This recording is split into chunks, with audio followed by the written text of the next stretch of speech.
투표를 하는 거는 자유지만 광주 가서 분위기를 봤으면 나한테 안 물어봐도 할 거 아니야? 더 여격화가 나지 않을까 생각합니다. 그것은 문재인 대표가 결정할 문제가 아니라고 생각을 합니다.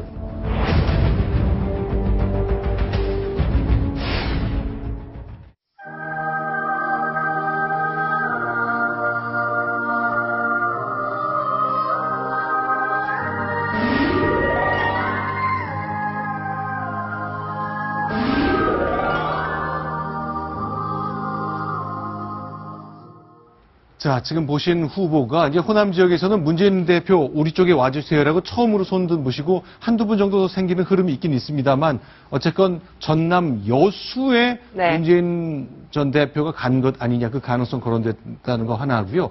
76살인 그 당 대표를 춤추게 한다는 것이 바로 이 선거인 것 같은데 이 선거 운동 캠페인이 주는 힘에 대해서 얘기를 좀 해보겠습니다. 자, 이남희 차장. 네. 결국 여수에 간다 안 간다 지금 단정할 수는 없는 단계죠. 네, 일단 공식 요청이 있었습니다. 바로 네. 전남 여수을에서 국민의당 바로 그 주승용 후보와 맞붙는 지금 시사 만화가 출신이시죠. 백무현 네. 후보가 바로 문재인 전 대표 유세 와달라라고 요청을 공식적으로 한 상태인데요. 문재인 전 대표는 오늘 기자들의 물음에 거기에 대해서 확실하게 즉답은 하지 않았던 측면입니다. 일단은요, 그 백무현 후보 측에서는 이렇게 얘기합니다. 이번 주말에 여수 지원을 요청했는데 일정이 좀 더 앞당겨질 수도 있다. 현재 구체적 일정을 조율 중이다. 이렇게 밝혔는데, 네. 제가 당에도 물어봤어요. 문재인 전 대표 가려면 당과 상의해야 되지 않았느냐 이렇게 네. 물어봤는데 이철희 실장의 경우는 아직 문재인 전 대표 측에서 내려간다라는 얘기를 공식적으로 들은 바가 없다. 만약에 이제 공식적으로 가겠다는 결심이 있으면 한번 논의는 해보겠다. 이런 상태입니다. 네. 제가 오늘 광주하고 네. 전남 지역에 이제 더불어민주당 후보 네. 4명하고 통화를 한번 직접 해봤거든요. 직접 통화를 해보셨어요? 예. 해봤더니 문재인 대표가 왜 광주와 전남 지역 와서 네. 지지 유세를 안 하느냐. 네. 그랬더니 만약에 오게 되면은 오히려 역효과가 난다. 근데 네. 지금 가장 내가 불리한 거는 왜 인물은 좋은데 네. 문재인이 싫어서 내가 거기 안 찍는다. 네. 이게 가장 자기한테 지금 난관이라는 거예요. 아, 자기가 직접 만나본 유권자들이 예, 그렇게 유권자들이 말씀하시더라. 인물은 당신 좋아서 찍고 싶은데 네. 내가 거기 문재인이 있어서 못 찍겠다 이런 유권자가 가장 많이 있기 때문에 네. 문재인 대표는 안 오셨으면 한다는 게 가장 그 많은 얘기였고요. 다만 저희 여수 지역이라고 하는 곳은 네. 경남의 남해하고 좀 붙어 있는 지역이거든요. 네. 그래서 거기 지역은 전남 지역에서도 약간 차이가 좀 정서적인 차이가 약간은 그래도 있는 지역이다. 게다가 지금 여기 보면은 네. 주승용 후보하고 백무현 후보는 오차범위 한 8%가 좀 안 나는 그런 자리거든요. 네. 그래서 만약에 백무현 후보 입장에서는 네. 문재인 대표가 와가지고 네. 집중적으로 만약에 지지 유세를 해준다면은 네. 뒤집어질 수도 있다고 생각할 수 있을 것 같습니다. 네. 자, 일단 원래는 과거의 여론조사 결과를 보면 주승용 후보가 조금 더 차이가 있는 것으로 봤습니다만 이제는 약간 좀 예. 좁혀졌거든요. 차이가 좀 좁혀졌어요. 오차의 범위 안에 있지 않기 때문에 주승용 후보가 앞서간다고 말할 수 있을 것 같은데요. 자, 그런데 자, 지금 화면에서 아까 보셨듯이 이제 시사 만평 그렸던 분이잖아요. 네. 자, 그런데 어떨까요? 자, 오는 게 좀 도움이 된다고 생각할 것 같은데 실제 결단을 할지. 이게 결국 문재인 대표는 자신의 여수행을 당하고 상의해야 될 만한 상황까지 몰렸는데 가는 게 도움이 된다고 볼까요? 아니면 이게 만약 간다면 나를 위해서 가야 될까요? 아니면 그 후보를 위해서 가야 될까요? 저는 제가 보기에는 문재인 대표로서는 가야 된다고 생각합니다. 왜냐면은 여수을 빼고는 문재인 대표를 초청할 곳이 단 한 곳도 없습니다. 네. 근데 이번 20대 총선에서 문재인 대표가 호남 지역의 그런 지역 정서 때문에 지지 유세를 가지 않는다라고 하면 네. 그 상징적 효과가 상당히 크거든요. 네. 그쪽 한 곳이라도 가서 호남에서 지지 유세를 했다고 하는 어떤 증거를 남길 필요가 있거든요. 그런 측면에서는 반드시 가야 된다고 봅니다. 근데 이제 자신을 위해서는 증거를 남기기 위해 가는 게 좋은데 당을 위해서는 도움이 안 될 수 있잖아요. 예, 그럼 이게 훗날 대선 국면에 갔을 때 총선 때 선택을 볼 때 결국 이 사람은 자신을 위해서 당에게 약간 결과적으로 손해를 끼쳤다. 이런 판단이 되면 또 본인한테 손해이기 때문에 굉장히 생각이 복잡할 것 같아요. 예, 그럴 것 같습니다. 근데 네. 이거는 지금 후보 쪽에서 요청이 있었기 때문에 본인이 네. 후보가 요청이 없는 데 가기는 어려울 거고 후보 측에 요청이 있었다면 후보가 원하는 대로 했다라는 명분은 쓸 것 갔습니다만 이제 문재인 전 대표도 결국은 이렇게 바라지도 않는데 갔다면 결국 본인이 자기 정치를 위해서 오히려 선거에 좀 더 좋지 않은 영향을 미쳤다라는 비판을 받을 수 있는 소지도 있기 때문에 네. 그런 어떤 방식으로 본인이 처신하는 것이 가장 당도 도움이 되고 본인의 앞으로의 입지도 도움이 될 건지 고민할 것으로 보입니다. 이른바 이제 문재인 전 대통령의 이른바 정치력이라는 것이 지금 과연 어떤 선택을 할지, 이것이 당장에는 어떤 효과를 내고 앞으로 1년, 2년 정치에서 어떤 효과를 낼지 그 결과에 따라 여러 가지 평가를 많이 받게 될 것 같습니다. 자, 경남 창원 지역 방문한, 창원시를 방문한 문재인 전 대표에게 기자들이 역시 이 얘기를 물었습니다. 뭐라고 답을 했을까요? 들어보겠습니다. 백무현 의원님께서 와주셨으면 하는 바람 펼치셨는데 어떠신가요? 오늘 하실 건가요? 여기서는 그냥 우리 이 동네 이야기만 합시다. 예, 됐죠? 그러니까 좀 이 이야기가 계속 지금 아직 결단이 안 내려졌기 때문에 끌고 대화가 되는 걸 별로 원치 않는 표정이 역력하죠. 정의당 노회찬 후보를 지원하러 간 자리에서 모든 관심은 지금 경남에 지금 후보 도우러 갔는데 지금 전남 여수를 갈 거냐 말 거냐 이 질문이 나오니까 그 자리에는 적절치 않다는 판단도 해서 질문을 피했던 것으로 보이는데 아직 당과 상의를 못하고 있는 걸로 봐서는 머릿속이 좀 아직 문재인 전 대표의 머릿속이 복잡해 보입니다. 고려사항이 하나 더 있습니다. 그런데 이제 백무현 후보가 자, 문 대표 와주십시오라고 호남 지역에서 최초로 손을 들었기 때문에 얼마나 고맙겠어요. 그런데 이 정치라는 게 이런 건가 싶기도 한데 가게 되면 결국 백무현 후보 당선을 원하는 거고 상대 후보 주승용 후보 떨어지라는 뜻이잖아요. 그렇죠. 옛날 아주 복잡한 관계가 있었기 때문에 그런 얘기를 좀 안 할 수 없겠네요. 그런데 주승용 후보는 더불어민주당에서 최고위원까지 했지 않습니까? 그리고 네. 나오게 될 때는 가장 친노의 대표인 정청래 의원하고 싸워가지고 나온 거거든요. 저 장면이잖아요. 예. 그렇죠? 예, 정청래 최고위원이 공갈 사퇴 발언을 하면서 거기에 대해서 주승용 최고위원이 거기에 대해서 이제 비판을 하면서 나갔고 지금 문재인 박차고 나가자. 다리를 박차고 손을 잡고 만류를 했는데 네. 놨고 뿌리쳤고 저렇게 최고위원 회의장을 나가니까 네. 문재인 대표가 따라가서 만류를 하는 장면 아주 상징적인 장면 5월 저 순간이 국민의당 후보로까지 나가게 되는 그런 결과로 이어진 거죠. 그렇죠. 저 집이죠. 그런데 이제 우여곡절이 뭐 많았습니다. 지금 보시는 장면은 작년 추석 무렵인데요. 네, 문재인 대표와 함께 식사를 하는 장면인데 영입 인사들의 모습을 쭉 보실 수가 있습니다.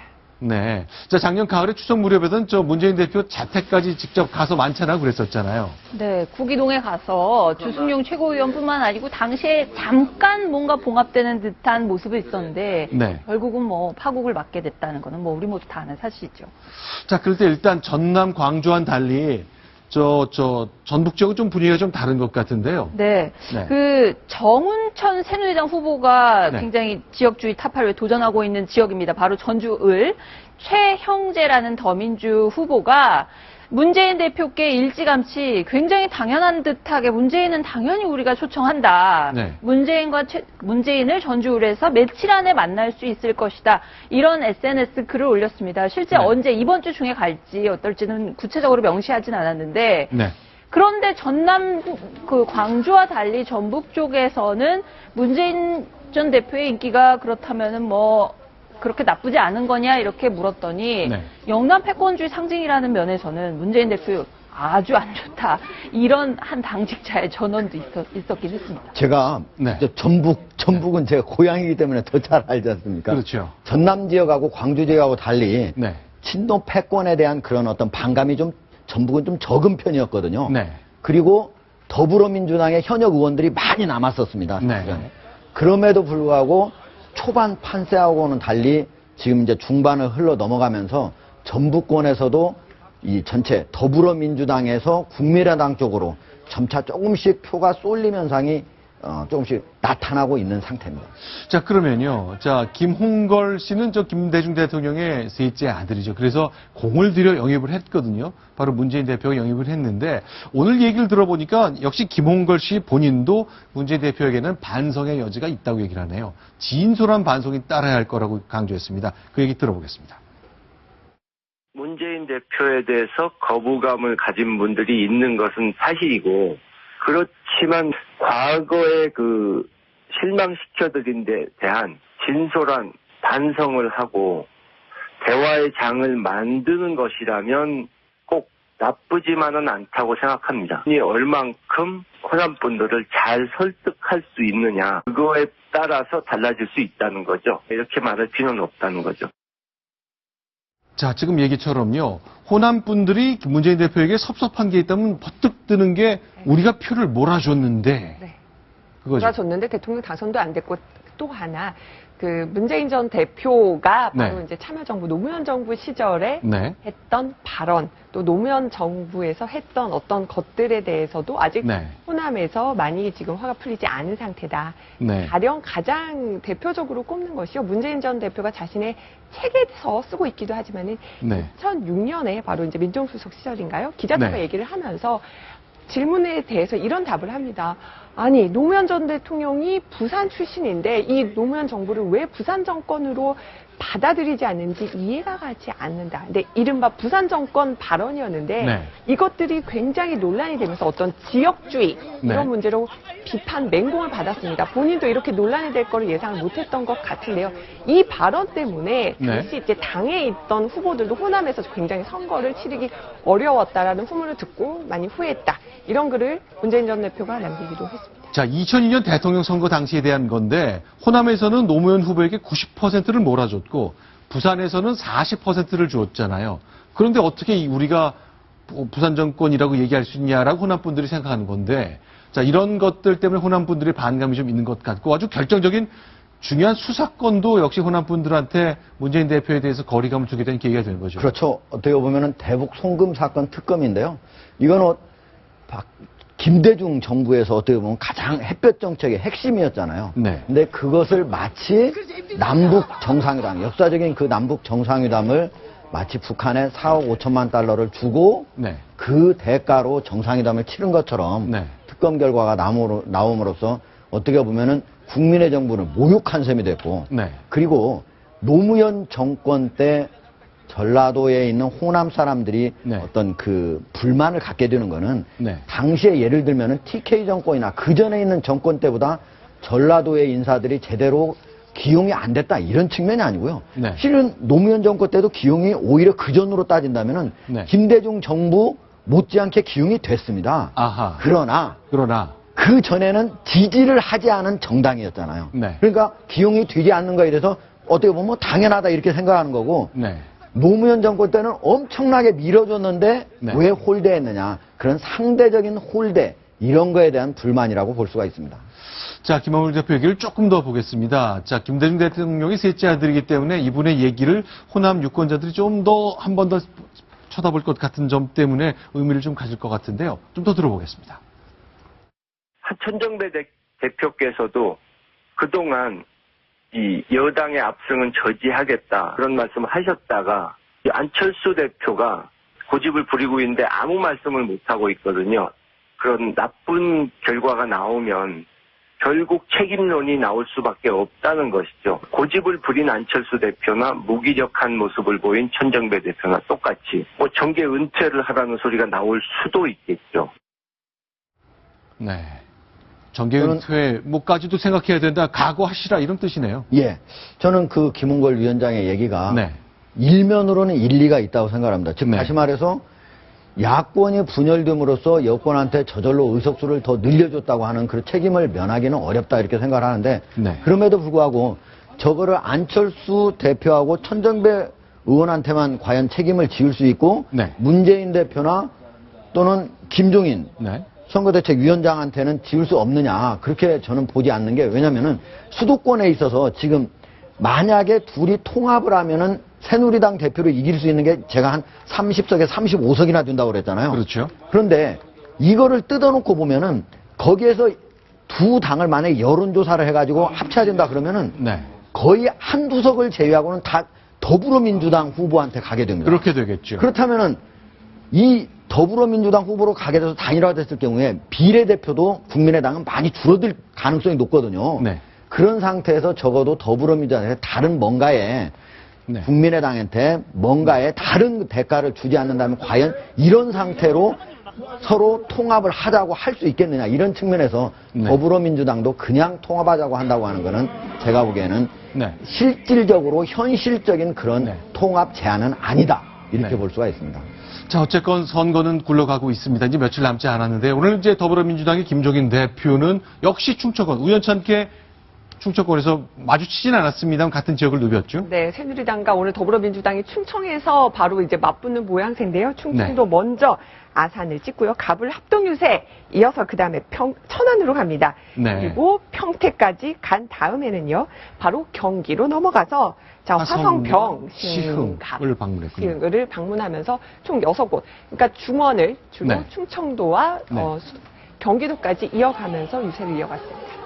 자, 지금 보시는 대로요, 김종인 대표 곳곳을 누비고 있습니다만, 오늘 나왔던 대표적인 얘기 중에 하나가, 어제 이제 세금 폭탄 전도사다, 이런 문제, 또 국민연금 파괴자다, 이렇게 김무성 대표가 공격을 했기 때문에 좀 반론을 폈을 것 같아서 기자들이 질문을 많이 했거든요. 그런데 생각만큼 길게 얘기하지 않았지만, 이렇게 얘기했군요. 같이 들어보겠습니다. 경제민주화가 이해를 못하시는 분은 역시 정치민주화도 뭔지 모르는 사람들이라고 생각합니다. 경제민주화는 이해가 잘 안 된다는 사람들, 그런 사람들의 머리를 저는 의심하지 않을 수가 없습니다. 자, 심정숙 기자. 네. 그런데 그 최고령 아닙니까? 76세 선대위원장은 제가 근년에 본 적이 없는데 네. 건강은 잘 뒷받침이 되나 모르겠습니다. 지금까지 유세를 하시는 걸 보면 네. 건강은 그래도 잘 관리를 하시는 것 같습니다. 지금 나오는 화면 유치원에 방문한 그 금태섭 강훈식 후보가 나온 그 지역구에 유치원에 네. 저렇게 다니면서 아이들하고도 일일이 저렇게 안아주고 악수를 하고 있고요. 지금 보시는 것처럼 학자 출신이신데요. 네. 그리고 평소 굉장히 근엄하신데 율동하는 모습 굉장히 많이 볼 수 있습니다. 지지자들 네. 사이에서는 네. 요즘에 김종인 대표 이 율동 뭔가 감이 올랐다 막 네. 이런 말까지 나올 정도로 파격적인 모습. 자, 어제 저녁에 이종걸 원내대표 지역구에도 갔습니다. 가가지고 두 분이 굉장히 어떻게 보면 충격적인 춤을 추는 모습을 보실 수가 있고요. 충격적인 춤인가요? 네. 그 다음에 트럭을 타고 카퍼레이드 아닌 카퍼레이드를 굉장히 또 저렇게 지역을 누비시는 모습까지도 볼 수 있습니다. 이제 궁금한 게요. 이제 많은 이야기가 있습니다. 저희 제작진에서도 오늘 저 얘기를 해봤는데 김종인 대표가 저거 고령이라 좀 분위기하고도 좀 안 맞고 억지로 한다 하는 쪽으로 보는 시선도 있고 또 아니다. 선거란 곳이 이렇게 엔돌핀을 돌게 해서 저렇게 고령의 정치인, 네. 학자 출신 정치인도 저렇게 하는 거다. 저 모자, 저 가발 웬만해서 쓸 리가 없지 저 않습니까? 파란색 가발은 정말 저도 쉽게 쓸 수 없는, 젊은 친구들도 쉽게 쓸 수 없는 가발인데요. 억지로 한다는 것보다는 많이 이런 것들을 해보지는 않으셨기 때문에 비례대표만 4번 하셨잖아요. 이번에 5번째 도전하고 이렇게 현장에서 선거 뛰는 경우 많이 없었을 것 같은데 이종걸 원내대표와 함께 이렇게 네. V자 춤도 추고요. 본인이 좀 어색해서 그런 거지 몸에 익지 않아서 그런 거지 억지로 한다는 것보다는 나름은 열심히 하시는데 아직은 좀 많이 익숙한 지금 부분은 선거운동 하시는 걸로 보면은 네. 지역구 후보자로 나오더라도 네. 꼭 당선되실 것 같아요. 그런데 이제 지금까지 지역구 출마는 딱 한 번 해봤었는데 1988년 그때는 이제 낙선했거든요. 예. 자, 일단 건강은 어떤지 굉장히 궁금한데 그 김종인 대표 주변 캠프에서는 뭐 의견을 내놓고 있는지 모르겠습니다. 예, 그렇습니다. 사실 고령이기 때문에 걱정이 많은데요. 이재명 선대위 대변인이 이렇게 말했습니다. 워낙에 김종인 대표가 체력이 좋기 때문에 특별히 관리할 필요도 없다. 다만 이제 조금 전도 영상을 많이 보셨습니다만 연설을 이제 계속해야 되기 때문에 목이 쉬는 경우 있어서 이제 이동하는 차량에 이제 사탕을 놓고 그 정도로 관리하는데 그래도 큰 문제 없다라고 견해를 밝혔습니다. 보세요. 이게 좀 나름 개다리 춤이에요. 개다리 춤을 추시고 관광버스 춤도 추시는데 이게 손발이 지금 따로 놀아서 제대로 좀 박자 맞추는데 어려움은 느끼시지만 네. 굉장히 열심히 따라 추는 모습. 네, 어느 정도 또 이제 책임감도 많이 느끼고 계신 것 같은데요. 어쨌든 그 결과가 어떻게 될지 굉장히 좀 궁금합니다. 자, 이제 복장이 좀 바뀌었죠. 넥타이 매는 것을 초반에 고수했다가 이제 그렇죠. 왼쪽, 가운데, 오른쪽 쭉 바뀌면서 이제 바지도 바뀌고 신발도 좀 편하게 바뀌었네요. 면바지 그리고 이제 끈이 있던 구두에서 지금 로퍼로 바꿨습니다. 아무래도 이제 걸어다니기 쉽고 움직이기 쉽고 춤추기 쉬운 편한 복장으로 점점 유세 과정에서 변해가고 있습니다. 자, 그러니까 지금 그 네 분의 패널 말씀을 종합해보면 대체적으로 억지로 한다기보단 이 흐름을 타고 많은 변화를 좀 시도하고 있고 또 변해가는 그런 장면으로 봐야 되겠네요. 자, 근래 보기 드물게 76세 고령의 선대위원장인데 20대, 30대 젊은 운동원들 그리고 당원들과 함께 춤도 추고 어색하나마 그래도 보기 드문 장면 같습니다. 대중 정치인의 면모를 조금씩 보여주고 있습니다. 자, 다음 소식도 야권 상황 좀 더 볼까요? 순위 확인하고 또 돌아오겠습니다.